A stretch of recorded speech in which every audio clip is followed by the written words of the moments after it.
ba ngày trôi năm thì pi bông bông mà fleur từ câu vợt bà step fleur khlang của đấy ngày thì pi bà lan mình to hay là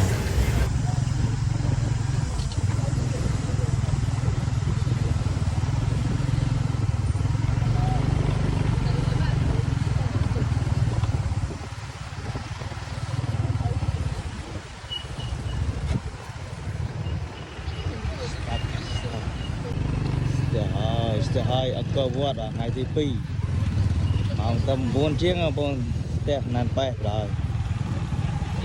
đã từ với những cái lề mà nó tè cho ấy stacks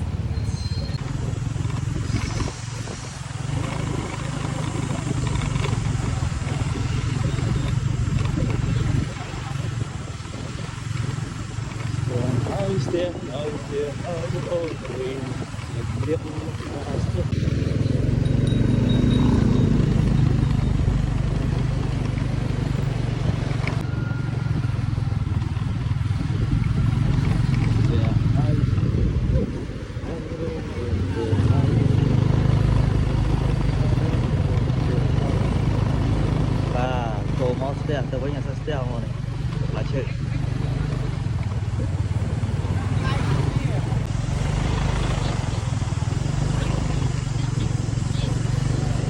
xe hai lâu trôn cho và mong tầm 34 ra là ngày thứ pi xe lăng mà con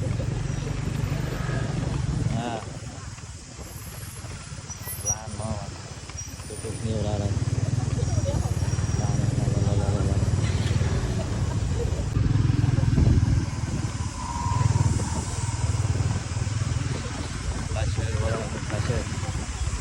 lại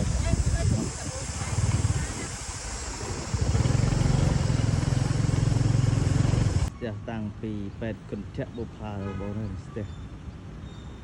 បុកទៅកោហ្នឹង